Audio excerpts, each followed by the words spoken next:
Welcome to Web3 and Me, presented by Flolio. This video will be the first in a series that will introduce new NFT collectors to projects that we believe are high quality and here for the long run. There's a lot of bad projects in the NFT space. We understand that, some scams, some rug pulls, all these terms you may have heard, but we want to focus on the high quality ones that we believe are going to do great things and be very innovative. So before we get into today's episode, please like, subscribe, head to flolio.com, check out all the free tools we have there. Nothing in this video is financial advice. I'm going to give you an introduction to 10KTF today, but this is not an endorsement to go buy any of their NFTs. I just want to give you a better understanding of it. So please do your own research before you make any sort of investments. Now let's jump right into it. First off, what is 10KTF? Who created it? And why I'm a believer in it? 10KTF is the first in a project from We New Labs. This was founded by Mike Winkleman. You may have heard him referred to previously as Beeple. He has some of the largest NFT sales in history. He's been on with Jimmy Fallon, does some great, interesting artwork, really incredibly talented. And this was a kind of a surprise project of his that we didn't know he was the creator of initially. He's also worked with Guy Oseary, who has been in the music industry for decades. He is one of the main advisors for Bored Ape Yacht Club, and a lot of great stuff with them. They credit him with the explosive growth, to some extent, of Bored Ape Yacht Club. So some very sharp people. Other members of the team, I can't get into every single detail there, but there are a lot of really great people involved in this project. So why I'm a believer in it next. As I mentioned, a really strong team that is running it. They're innovating and they're telling a very cool story, and I'm going to get into that in greater detail as we move through this video. Lastly, they are venture backed, so they have money behind them. They have a lot of investors believing in them, which is really important when we're trying to get through a bear market. The NFT market has been pretty tough over the last few months. It's probably going to stay that way for a little while. However, high quality projects that have a runway, that tell a story and are innovating, have the best chance of being successful long term. And in my opinion, 10KTF checks every one of those boxes. So let's jump right into it. What is 10KTF? 10KTF is a shop that was built in this own little world that they have created. There's a character who goes by the name Wagme-san. For those who are new, Wagme stands for "We're all gonna make it." This was a common slogan or catchphrase early on in the NFT days. Not quite as relevant anymore, but this character named Wagme-san was first introduced to the world on September 17th, 2021, when a Twitter account was made for 10KTF shop. So 10KTF is a shop that is in this made-up world called New Tokyo. It features Wagme-san, who is an older Asian gentleman, and he creates things. He creates apparel, NFTs for other NFT projects. Back in September, we saw this introduction to Wagme-san, and over the coming days and weeks, holders of NFT projects were able to head over to the 10KTF website and initially mint day packs and high top sneakers featuring their NFTs. The projects that were supported at launch were Bored Apes, Mutant Apes, Bored Ape Kennel Dogs, Cool Cats, World of Women, Pudgy Penguins, Forgotten Runes Wizards Cult, and Oni Force. So quite a few projects right off the bat, all very interesting projects in their own right. Over time, we've seen the supported items increase to a couple different types of hoodies, some hats, and some socks. And we've also seen holders from other projects, including CryptoPunks, Wolf Game, Gutter Cat Gang, World of Women Galaxy, Meebits, Cryptodes, and Moonbirds also supported in this universe. So that is kind of a brief introduction there. Now, back in September, like I said, we had the first few projects that were allowed a part of it, and the first few products for them that were NFT made. We didn't know much at first. I was early on, I had heard about this, and I didn't really know anything about it. I just mentioned a couple things and kind of forgot for a little while, which was a mistake on my part. I didn't pay enough attention early on because the writing was on the wall that this was going to be something special. As time went on, the lore began to build as we met the villain of this story. Every great story has to have a great villain, right? The Avengers are nothing without Thanos and the other villains involved. And 10KTF is no different, as they introduced their villain, Boss Toads, who was one of the Cryptodes. We also saw that in the story from the beginning, holders of the initial collection were airdropped some items, some supplies from the 10KTF stockroom. As we go through this, I'm going to do a little bit of screen sharing, showing you the different collections on OpenSea so you can get kind of a feel for that. So let's start off with those initial items that I had mentioned of the backpacks and the sneakers. So we're going to head over to the 10 KTF collection on OpenSea. And now there are going to be more than the initial ones, but these are some of the project products right here. We have the day packs, this one featuring a world of women, and you were able to mint your personal NFT onto the day pack. Same thing for the sneakers. As time went on, we moved into the materials. So, like I said, holders of 10 KTF were eventually given some materials.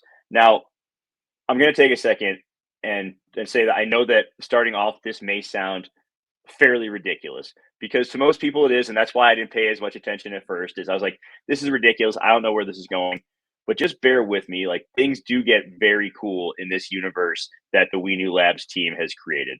So early on in the story, like I said, there was Boss Toads. He was the bad guy. He was pressuring our friend Wagmi-san, the hero of this story, into protection money. And Wagmi-san had to hide his materials. And the way he did that was, like I said, he airdropped them to holders of 10 KTF. So if you were a 10 KTF holder, you were randomly dropped for each item that you held a stockroom item. So the stockroom items consisted of a few things. We have this roll of rubber. We have this cloth. I'll talk about some of the other stuff later. We have the leather. We have this tightly wound thread. Okay, so those were the initial some of the items, and then we also had tools. So if you were lucky enough, you were able to get dropped the cute little thimble, the stupidly sharp scissors, and the long ass tape measure. So these other items that you see here, I'll talk about as we move further on into the video. But that was the very first airdrop from the 10 KTF project. So we saw those things happen, and we eventually will see that holders of some of these items will be able to stake them to earn more things as we go along. I'll get into that later in the video. Now, as we move through 2021, we got into November, and the new 10 KTF shop opened, and holders of the materials were able to, forge them, put them together to create blank wearables. Those are what you had seen some of in the previous OpenSea collection. The two types of hoodies, the sneakers, the 5-panel hat, and the snapback hat, and as well as the socks were all able to be created with the use of these materials and with the help of the items I mentioned, the thimble, the scissors, and the tape measure. Now, we also saw at this time that Wolf Game was introduced to the 10 KTF ecosystem, and in the story, they acted as protectors for Wagmi-san against the Toads. And on December 9th, the shop began transferring the PFPs of eligible collections onto the blank wearables. So you're able to mint your NFTs at that time onto the wearables, and that included some of these new collections. Now, near the end of 2021, we got our first glimpse into the battle for New Tokyo, which would be kicking off in April of 2022. I recommend that anyone who is interested so far in what I'm saying, head over to Twitter, check out the 10 KTF shop Twitter account, and go back to like the very beginning of the days of this in September of last year and scroll through and kind of see the story for yourself, because they did a great job with images at first. They expanded it to video, like first little clips, then like slightly longer form video, and they're just continuing to develop this and make the animation side of it very, very cool. So I recommend taking some time out and going and checking that out, but this recap will do for now. So that continued. We saw the beginning for the Battle of New Tokyo late last year, and in January of 2022, snapshots were taken of holders who owned Genesis and crafted 10 KTF accessories. So Genesis being those first early days ones that you could mint, and then the crafted being the ones where you had to use the materials and the tools to create to craft those together. So there was going to be a snapshot taken that would determine the amount of New Tokyo dollars that holders received. New Tokyo dollars are the utility token that was initially a part of the 10 KTF ecosystem. That changed. I'll get into that a little bit later on. But there were also bonuses that were awarded to people based on the rarity of their 10 KTF holdings, the length of time they held, and as well as ownership of full sets. So if you had a full set of items for one of your NFTs, you received a bonus. This was another positive sign for the project, as it showed that the team was building for the long term, like I mentioned before, and it also rewarded its most loyal holders, which is, in my opinion, a good thing. Now, from there, the story continued as Wagmi-san needed help from holders with certain items to complete a heist against Boss Toad's gang. he wanted to steal the gold from Boss Toad. That was what was going to be given out to the holders in the form of new Tokyo dollars. So it created another part of the story, more participation from holders of the project, which was really cool. In February of this year, the new 10KTF site went live with staking for holders of the supply room material tools, like I said before. So during the staking process, the newest member of the story was introduced, and her name was Wen Moon. So we had a new story. She was coming into the fray. She was on Wagmi-san's side, and she is helping him with the battle for New Tokyo. Now, the people who were able to stake their tools, they did so on the 10KTF site, like I mentioned, and those who weren't able to get the tools because they were more expensive than the materials could come on, use the tools free of charge to create the blanks that I showed earlier on of the hoodies, sneakers, the socks, all that good stuff. Now, more fun stuff was coming. In March of this year, the first partnership was announced with 10KTF, and that was in collaboration with Gucci. We also saw another new character at that time who came in to support Wagmi-san, and that was Alessandro Michel, who brought gifts from the Gucci vault. This was a new collection that was launched called Gucci Grails. It allowed holders to have new PFPs created of their previous NFTs, so a spin-off, and those were from the collections that 10KTF worked with originally, and they were outfitted in Gucci clothes designed by Alessandro Michel. Now, I will admit these were not, my favorite looking things. It's not my sense of, maybe I don't have any sense of style. You could tell I'm wearing a t-shirt right now. Who the hell knows? But they were still a cool addition to the story. And if we go over, I'm going to pull that up right now as well, because we can see that this is what the Gucci Grails looked like. They had, there were different types that you could choose from with your characters. This was a World of Women NFT outfitted in a Gucci Grail. So just once again showing that they have a long-term vision. They have the ability to create these really great partnerships with a high-level brand such as Gucci. And it also allowed, an introduction for more people into the ecosystem and a give back to current holders. This also created an opportunity, something innovative with it that allowed Wolf Game holders to be involved in the process. For those who don't know anything about Wolf Game, we'll talk about this in another video, but the NFTs in that project can be staked to earn a token called WOL. And so 10KTF integrated a new process that allowed Wolf Game holders to participate without unstaking their NFTs, thus impacting their accumulation of that token. Don't want to get too in depth there. I don't want to overwhelm anybody in this video, but needless to say, it showed innovation and an understanding of what the community in the NFT space needs. Now, let's get back into the story a little bit. As we move through, Boss Toad saw all this cool Gucci apparel coming out of the 10KTF shop in New Tokyo, and he demanded that Wagmi-san create clothes for him and his gang. And what this turned into was essentially the Emperor's New Clothes, where Wagmi-san created these awful looking like mankinis and thongs and ridiculous things. Once again, I recommend you go to the Twitter account, check out the images they made. It's hilarious. But it pissed off Boss Toads, as you would imagine. He's trying to shake down people for protection money, and now he just got embarrassed by Wagmi-san and is the laughing stock of New Tokyo. So as we move through this part, we also see that the wolves have lost respect for Boss Toads. They steal back their wool, and they, as well as the Gutter Cat gang, at this point join the fray to continue to rub salt in the wound for Boss Toads and his gang.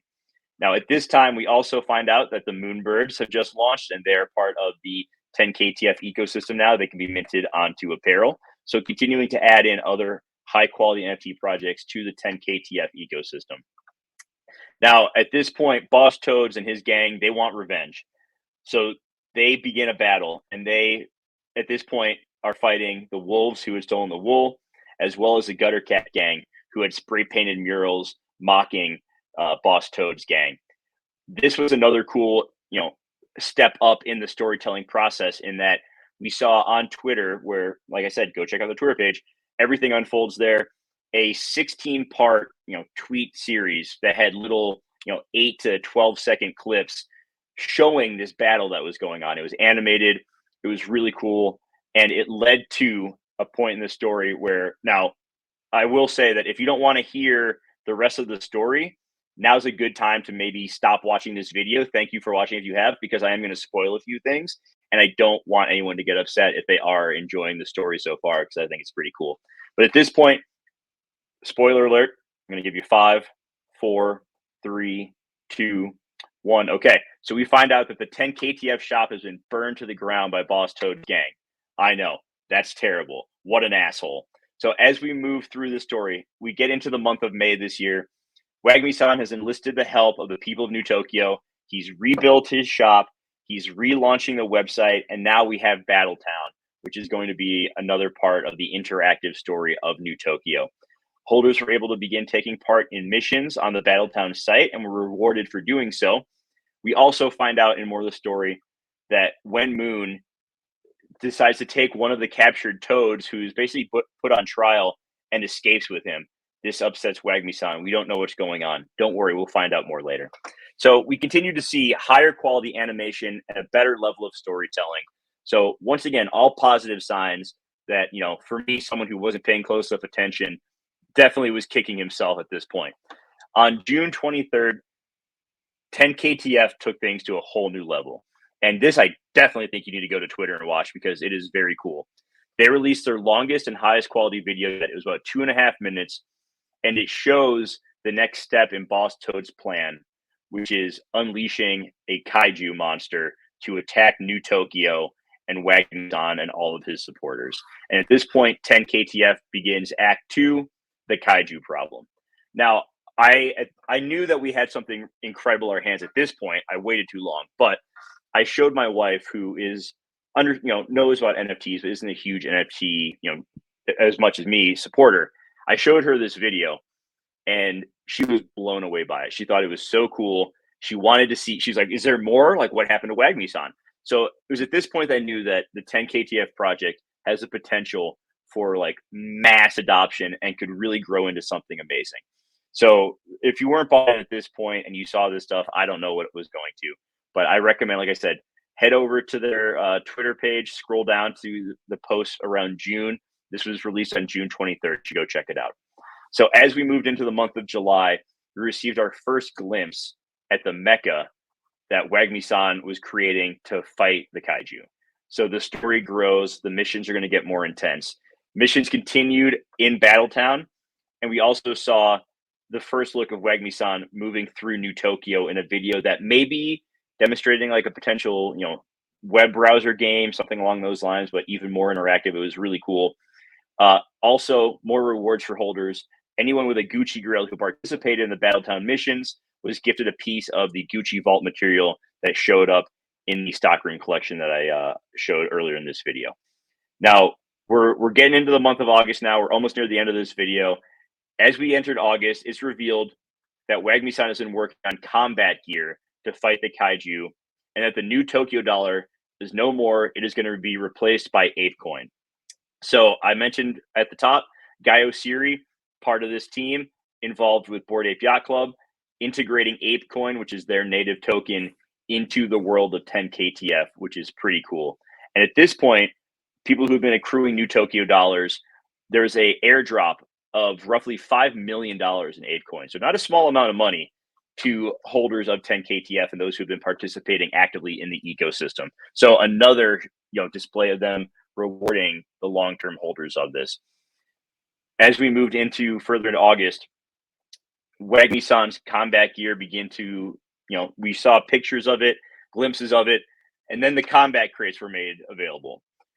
And combat crates were made available to different types of people. There were those who held badges from completed missions. They were able to pick up combat crates, once again rewarding active participants. There was a list of people who had ApeCoin in their wallet. There was 130 ApeCoin to mint a combat crate. So 2,000 people who had ApeCoin were able to mint one. And they also did a really cool job of bringing new collectors into the fold by having those who had received badges earlier. They gave them the ability to enlist one person to mint 2 combat crates. So I was fortunate enough to get on that. I minted a couple of combat crates, and that really got me even further down the rabbit hole of all this. We saw new missions begin to roll out on Battletown aimed at defeating the kaiju. You're also able to take your combat gear and mint it with your NFTs on them. So let me go ahead and I will pull that up right now. it's really cool. I have a few of them that I think are pretty neat. So as we see the combat gear on this page here, we have the vests, we have helmets, we have all sorts of things. There are weapons from the previous one I showed. There's a flamethrower, a sock full of doorknobs, and there's a sword as well. So some cool combat gear that can be applied, and then you're able to use it in the missions on the Battletown website. And that's where we stand now in the story. We have, thousands of people are taking part in this. By the way, like each mission has thousands of participants. You have to, you gain points in the mission, and then turn, helps your status based on, how many items you have that you can equip your NFT with. So when you go to the Battletown site, I would show you, but a mission's going on right now, so I can't list in anything. But you choose an NFT to outfit with gear. If you don't have an eligible one, that's fine. You can use a blank, but there are point bonuses if you use the gear with the matching NFTs. There are set bonuses. I don't want to make it too complicated. Suffice it to say that everything is over on the battle.town website, the 10KTF website, on their Twitter account. There's, a ton of information. And I hope in this video I was able to provide you a little bit more insight as to what is going on. Like I said, there's there's a lot that's happening with it. It's very in depth, but in my opinion, it is worth the, 45, 60 minutes it takes to kind of get up to speed. I would go jump in the Discord, talk to the people there. They're constantly hosting spaces. It's a very welcoming and fun community. So I think that if you're new to NFTs and you want to find something that, is building for the long term, that is building something fun and innovative, you'd be hard pressed to find something better than 10KTF. Once again, not financial advice. Don't go buy their stuff just because I said so. Look into it yourself before you make any sort of financial decisions. Thank you so much for watching this video.